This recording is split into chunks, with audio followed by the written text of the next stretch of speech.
두 팀은 역사상 단 한 번도 맞붙은 적이 없었다. 그러나 킥오프를 앞둔 지금 보이지 않는 거대한 충격파가 서서히 형성되고 있다. 그 시작은 경기장이 아니었다. 오스트리아 언론의 차가운 문장이었다. 그들은 한국을 쉽게 이길 수 있는 상대라고 직설적으로 표현했다. 돌려 말하지도 않았다.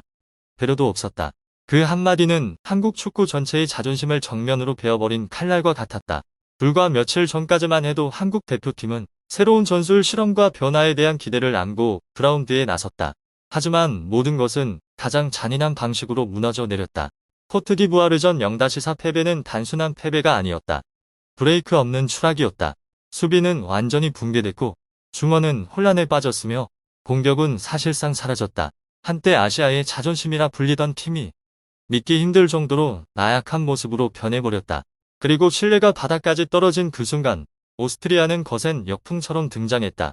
가나를 상대로 한 5-1 대승은 단순한 승리가 아니었다. 팀 전체에 강한 자신감을 불어넣었다. 그들은 야망을 숨기지 않았고 현실을 외면하지도 않았다. 무엇보다 중요한 건 그들이 한국을 하나의 기회로 바라보고 있다는 점이다. 쉽게 이긴다. 단 두 단어였다. 하지만 그 말은 한 나라 전체를 들끓게 만들기에 충분했다. 이 경기는 더 이상 단순한 친선전이 아니다. 자존심을 건 시험대다. 모든 실수가 확대되고 모든 약점이 끝까지 파헤쳐지는 무대다. 그리고 휘슬이 울리기도 전에 심리전은 이미 시작됐다. 한쪽은 의심과 압박, 그리고 팬들의 비판 속에 흔들리고 있는 팀이고 다른 한쪽은 상승세 속에서 예상을 현실로 만들 준비가 된 팀이다. 오스트리아 언론이 한국을 묘사하는 방식을 보면 긴장감은 더욱 극대화된다. 단순한 패배가 아니라 대패도 아닌 저항조차 못했다는 평가였다.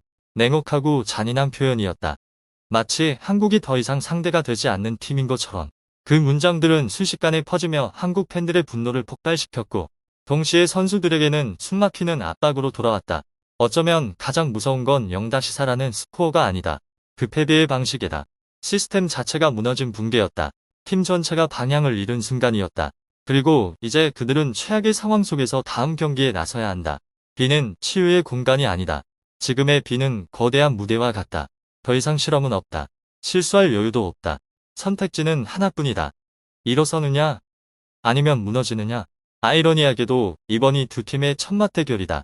원래라면 기대와 호기심이 가득한 경기였겠지만 지금은 긴장감과 대립으로 가득 차 있다. 새벽 3시 45분. 대부분의 사람들이 잠든 시간. 그러나 한국에게는 모든 것이 결정될 수 있는 순간이다. 만약 승리한다면 모든 것을 되돌릴 수 있다. 하지만 또다시 패배한다면 그것은 자존심의 직격탄이 될 것이다. 지금 한국은 바로 그 경계선 위에 서 있다. 오스트리아 언론이 만들어낸 언어의 충격파가 퍼진 직후 두 팀을 같은 저울에 올려놓자 현실은 더욱 냉혹하게 드러났다. 깊은 분석이 필요 없다. 최근 결과만 봐도 이 경기가 완전히 다른 두 세계의 충돌이라는 사실은 분명하다. 오스트리아는 가나를 5-1로 찢어버린 직후 압도적인 기세를 안고 이번 경기에 들어선다.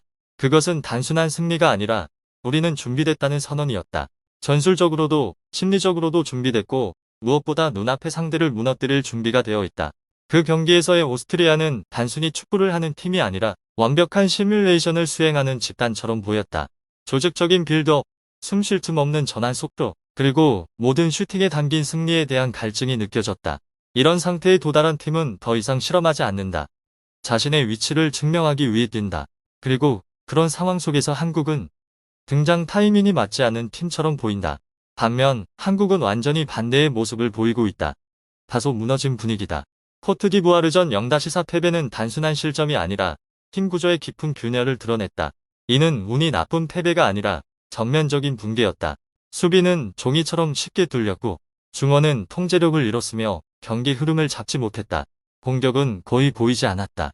존재감 자체가 없었다. 더 큰 문제는 스코어가 아니라 경기를 그대로 내주고 있다는 무력감이었다. 뚜렷한 반격도 없었고 반전의 기미도 없었다. 멈출 수 없는 도미노처럼 실수가 계속 이어졌다. 이런 상태에 빠진 팀에게 가장 위험한 것은 패배가 아니라 자기 확신의 붕괴다. 이 극단적인 대비는 오스트리아 언론이 긴장감에 불을 붙이기 위한 완벽한 재료가 됐다. 호이테는 여지를 남기지 않았다. 한국을 무기력하다. 거의 저항하지 못했다고 직설적으로 평가했다. 이는 단순한 분석이 아니라 자존심을 향한 직격탄이었다. 사용된 단어들은 우연이 아니다. 격차를 강조하고 상대에게 압박을 가하려는 의도가 분명하다.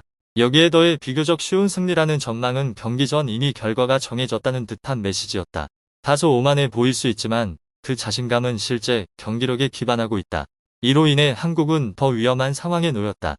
상승세의 팀뿐 아니라 외부의 우심과도 싸워야 한다. 이 모든 요소는 이번 경기를 폭발 직전의 상황으로 만들었다. 더 이상 의미 없는 친선전이 아니라 극단적으로 대비되는 두 팀의 충돌이다. 한쪽은 완벽히 돌아가는 기계, 다른 한쪽은 자신을 찾지 못하는 팀이다. 이 격차가 그대로 드러난 지금 모든 시선은 하나의 질문으로 모인다. 한국이 버틸 수 있을까? 아니면 오스트리아의 흐름에 휩쓸릴까? 축구에서는 단 한순간이 모든 것을 바꿀 수 있다. 하지만 때로는 모든 흐름이 한 방향을 가리킬 때도 있다. 지금은 모든 수치와 분위기, 평가가 오스트리아 쪽으로 기울어 있다. 이제 궁금한 것은 누가 강한지가 아니라 한국이 벼랑 끝에서 어떻게 반응할지다.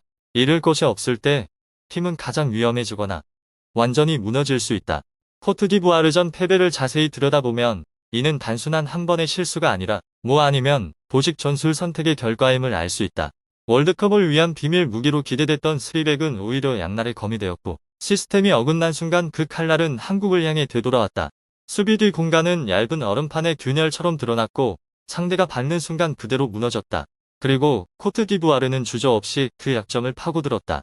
사실점은 단순한 숫자가 아니라 수비 시스템이 4번이나 완전히 해체된 결과였고 그때마다 신뢰는 더 무너졌다. 문제는 실험의 실패가 아니라 그 실패가 너무 많은 약점을 동시에 드러냈다는 점이다. 호흡이 맞지 않은 선수들, 완성되지 않은 시스템이 고강도 경기에서 시험대에 오르며 모든 연결고리가 흔들렸다.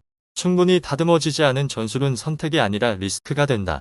한국은 가장 뼈아픈 방식으로 대가를 치렀다. 패배뿐 아니라 그동안의 안정감마저 잃어버렸다. 그래서 이번 빈원정은 단순한 친선 일정이 아니라 벼랑 끝에 몰린 팀의 압박속 여정이 되었다. 오스트리아전은 겉으로는 마지막 친선전이지만 실제로는 공개 재판과 같은 의미를 지닌다. 모든 실수는 낱낱이 분석되고 모든 전술 선택은 철저히 검증될 것이다. 언론은 이미 목소리를 냈고 팬들의 의심도 커지고 있으며 내부의 압박 역시 쉽게 통제할 수 없는 수준에 이르렀다. 압박이 무서운 이유는 존재 자체가 아니라 점점 쌓여간다는 데 있다. 대패, 외부의 비판, 상승세의 오스트리아와의 비교까지 모든 것이 보이지 않는 압박으로 선수들을 조여온다. 패스 하나, 실수 하나로 다시 무너질 수 있다. 하지만 반대로 그 순간이 반전의 계기가 될 수도 있다. 문제는 한국이 그 순간을 만들어낼 힘이 남아있느냐는 것이다. 그리고 모든 것은 1일 새벽 3시 45분이라는 평범한 시간에 집중된다. 조용한 시간이지만 결코 가볍지 않은 경기의 무대다. 한국과 오스트리아는 사상 처음으로 A매치에서 맞붙는다. 그러나 기대감 대신 긴장감이 공기를 지배하고 있다. 이는 단순한 만남이 아니라 시험이다. 탐색전이 아니라 상반된 두 흐르의 정면 충돌이다. 양팀 모두 이 경기에 임하는 이유가 분명하다. 오스트리아에게는 상승세를 이어갈 기회이며 한국에게는 기회이자 의무다. 2026 월드컵을 준비하는 과정에서 모든 경기는 기반이 되는 벽돌이다. 하지만 그 벽돌이 잘못 놓이면 전체 구조가 흔들릴 수 있다. 아이러니하게도 한쪽은 모든 것을 장악한 상태로 다른 한쪽은 아슬아슬한 균형 위에 서 있다. 한 번의 실수로 모든 것이 무너질 수 있다. 이것이 바로 이 경기를 더욱 예측 불가능하게 만드는 이유다. 축구는 항상 강한 팀이 이기는 스포츠가 아니다. 하지만 모든 것이 불리한 상황에서 반전을 만들기 위해서는 전술 이상의 것이 필요하다. 친선전이지만 실제 전쟁 같은 긴장감을 지닌 경기다. 휘슬이 울리기 직전 질문은 여전히 남아있다. 한국이 반등할 것인가? 아니면 추락을 이어갈 것인가?